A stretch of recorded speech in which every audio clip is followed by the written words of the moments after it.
Now, preview time. So let's take a look at what's coming your way.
For 42 years, he has terrorized this town. Tonight, it ends.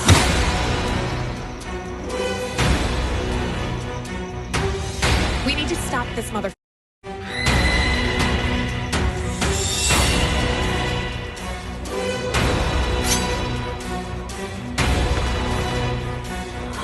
We need a plan of attack. We have to get these people out of town. How can he still be alive? This is Officer Williams. Our night isn't over yet.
What's going on, everybody? Welcome to another brand new installment of Renegades Reviews, exclusively here as always on the Casa D18 Studios channel. I, of course, am your host, the Renegade JJ Williams, and today we're going to resume the Halloween franchise.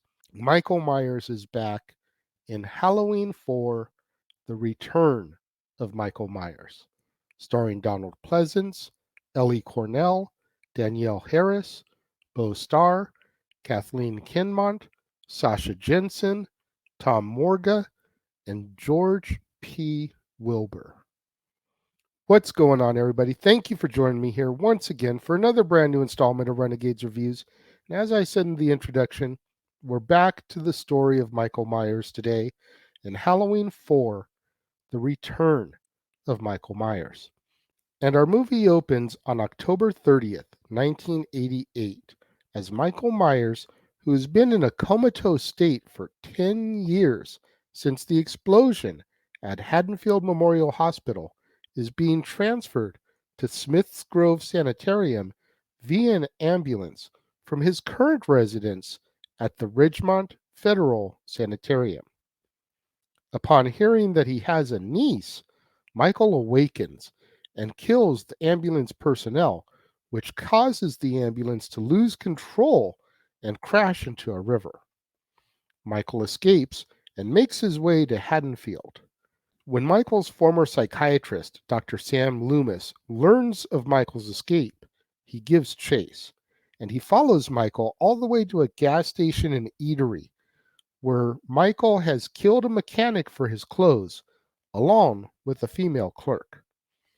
Michael then escapes in a tow truck, hitting the gas pumps with the garage door stuck on the front of the tow truck. This causes an explosion, destroying Loomis's car and in the process disabling the phone lines. Loomis is then forced to catch a ride to Haddonfield in order to continue pursuing Michael. Meanwhile, Jamie Lloyd, Laurie Strode's daughter and Michael's niece, is living in Haddonfield with her foster family, Richard and Darlene Carruthers, and their teenage daughter, Rachel. Now, although Jamie knows about Michael, she does not realize that he is the man that she has nightmares about. On Halloween night, Richard and Darlene head out to a party and leave Rachel to babysit, which forces her to cancel a date with her boyfriend Brady, making him frustrated. After school, Rachel takes Jamie to buy ice cream as well as a Halloween costume. Michael arrives in Haddonfield and steals a mask from the same store where Jamie and Rachel just happen to be. Michael is about to attack Jamie, but is forced to flee when Jamie screams and alerts Rachel. That night, as Rachel takes Jamie out trick-or-treating, Michael breaks into the house and finds photos of Laurie in Jamie's bedroom. Loomis then arrives in Haddonfield and warns the new sheriff, Ben Meeker, that Michael has returned. Meanwhile, Michael heads to the power station and kills a worker by throwing him into a transformer, plunging the town into darkness. Michael then attacks the police station and kills all of the officers. A lynch mob is then formed by the town's men in order to kill Michael once Loomis reveals that Michael has returned. Rachel discovers that Brady is cheating on her with Sheriff Meeker's daughter, Kelly, a rival for his affections, as she loses track of Jamie. After being chased by Michael, Rachel ends up finding Jamie. Sheriff Meeker and Loomis arrive and they take the girls to the sheriff's house, where Brady is with Kelly, along with the deputy. They barricade in the house and Loomis departs to look for Michael, with Sheriff Meeker in the basement awaiting the arrival of the state police before heading out to deal with the angry lynch mob. Brady tries to talk with Rachel, but she refuses to speak with him. Meanwhile, Michael sneaks in and kills the deputy as well as Kelly. Discovering the bodies, Rachel, Jamie, and Brady realize that they are trapped in the house. Rachel and Jamie are able to flee to the attic when Michael appears, but Brady stays behind to fend him off and is killed when Michael crushes his skull. The girls climb through a window onto the roof, and Jamie is lowered down safely, but Michael attacks Rachel and knocks her off the roof. Rachel is left unconscious from the fall, but pursued by Michael, Jamie runs down the street and finds Dr. Loomis. They take shelter in the school, but Michael appears and subdues Loomis by throwing him through a class door, then chases Jamie through the building. Jamie trips and falls down the flight of stairs, but before Michael can kill her, Rachel reappears and subdues him with a fire extinguisher, and Michael vanishes. The lynch mob arrives at school after hearing the alarm go off. Earl and 3 other mob members agree to then take the girls to the next town in a pickup truck, meeting up with the state police as they head to Haddonfield to reinforce Sheriff Meeker. A trooper tells them of a substation just up the road where they will be safe. But Michael, who hid under the truck, climbs aboard and kills all 4 men, including Earl. Rachel then pushes Earl's body out of the truck in order to take the wheel, continuously attempting to throw Michael off. She succeeds in doing so and then rams him with the truck, sending him flying into a ditch near an abandoned mine. Sheriff Meeker, Loomis, and the rest of the lynch mob and the state police arrive on the scene, but when Jamie approaches Michael and touches his hand, he rises. Meeker, the state police, and the lynch mob relentlessly shoot Michael until he falls down the mine. Loomis and Sheriff Meeker then take the girls back home, where Darlene and Richard console their traumatized children. As Darlene goes upstairs to run a bath for Jamie, she is suddenly attacked. When Loomis goes to see what has happened, he finds an emotionless Jamie holding a pair of bloody scissors at the top of the stairs, very reminiscent of Michael when he killed his own sister, Judith Myers. Loomis screams no repeatedly and attempts to shoot Jamie, but Sheriff Meeker stops him. Loomis sinks to the floor and begins to sob as Rachel, Richard, and Meeker stare on in horror, and our movie comes to its end. This was my first time seeing Halloween 4, and I thought it was a great story. I thought it was a good setup for where the franchise could continue going with Laurie Strode's daughter, Jamie Lloyd. I thought Danielle Harris did a decent job as Jamie. Young, so she wasn't as talented as a Drew Barrymore at that age, or a Mary-Kate and Ashley Olsen at that age. But at the same time, when you're playing somebody who's being traumatized and frightened and murders somebody and has an emotionless expression, you're going to be a little bit flat because you need to convey that emotion. So at the end of the day, maybe she did better than I give her credit for in this film. But I still enjoyed the story. I enjoyed the setup. I enjoyed where they brought Dr. Loomis back into the things. They continued the story straight from Halloween 2. We jumped ahead 10 years. This was a great little entry into the franchise, and it's another thing, now this is a separate timeline. The biggest problem with the Halloween saga is there's so many different timelines, and it's just so frustrating and annoying. You've got Halloween 1, 2, 4, 5, 6. That's one timeline. You've got Halloween 1, 2, H2O Resurrection. That's one timeline. You've got the Rob Zombie movies. That's another timeline. You've got the original Halloween, 2018 Halloween, Halloween Kills, Halloween Ends. That's another timeline. And then if you factor in the fan films as well, OMG, you start to lose your mind here.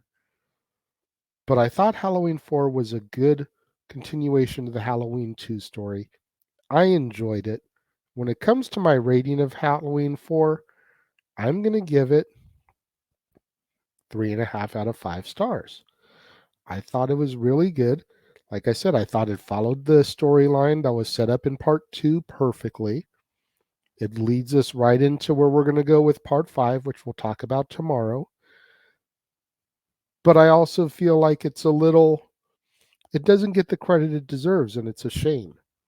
What do you guys think of Halloween 4? Let me know. If you're watching the premiere, leave your thoughts and comments over here. If you're watching on demand later in the day, leave your thoughts and comments down here. Let's have that conversation, that discussion, that debate, that interaction in the comments below. And please make sure you tune in tomorrow, right here on the Casa D18 Studios channel, because we have a huge day. First of all, brand new installments of Renegades Reviews. First up will be Halloween 5, The Revenge of Michael Myers, starring Donald Pleasence, Danielle Harris, Ellie Cornell, Bo Starr, Jeffrey Landman, Wendy Kaplan, Tamara Glenn, Troy Evans, and Don Shanks. And then at the top of the half hour, immediately following that, will be new release Saturday, The Curse of Bridge Hollow, starring Marlon Wayans, Priya Ferguson, Kelly Rowland, John Michael Higgins, Lauren Lapkus, Rob Riggle, Nia Vardalos, Holly J. Barrett, Abby Monterey, and Miles Vincent Perez. And as if that wasn't enough, immediately following that will be our coverage of NXT Halloween Havoc, beginning at 4 p.m. Pacific, 7 Eastern. Full commentary, live reactions, myself, the Simple Man Noah Foster, James Hebert, possibly a cameo from Jeff Meacham. It'll be broadcasting on the Casa D18 Studios channel, as well as on the Jeff Meacham Network and across the Jeff Meacham Network multiverse of media. And then immediately following Halloween Havoc, as per usual on Saturdays, will be another edition of Open Mic Night. Again, myself, Noah Foster, James Hebert, possibly Jeff Meacham. Depends on what time he gets off work from the House of Mouse. You never know who else may join in and join us as we discuss the week's wrestling topics. Of course, that'll be broadcast as well on the Jeff Meacham Network and across the Jeff Meacham Network multiverse of media, as well as over on the Casa D18 Studios channel. So make sure you guys tune in to Open Mic Night, Halloween Havoc, The Curse of Bridge Hollow, and Halloween 5, all tomorrow, right here on the Casa D18 Studios channel. Holy hell, is that a whole lot of content. My brain is fried just talking about it. You definitely don't want to miss out on any of that content right here on the Casa D18 Studios channel and on the Jeff Meacham Network, across the Jeff Meacham Network multiverse of media. Halloween 5, Curse of Bridge Hollow, NXT PLE live coverage, and Open Mic Night, all tomorrow. To all my loyal fans and friends out there, thank you so much for tuning in and joining me here today. I greatly appreciate it. Make sure you smash that like button. Make sure you're subscribed. Make sure that notification bell is turned on so you don't miss out on any of the content that we release right here on the Casa D18 Studios channel or anytime we go live, as is the case with Statboy Sports Bar, Open Mic Night, pay-per-view PLE coverage, etc. Make sure you share this video with your family, friends, loved ones, co-workers, movie fanatics, cinephiles, horror movie fans, John Carpenter fans, Halloween fans, Danielle Harris fans, Donald Pleasance fans, Anybody you can think of that would enjoy this video and this content, share the video with them. It's the only way we're going to boost up my visibility in YouTube's algorithms so I can eventually get monetized, make some money on this endeavor. Thank you once again to everyone who joined me and tuned in today. It means more to me than you'll ever know. And I will see you guys next time.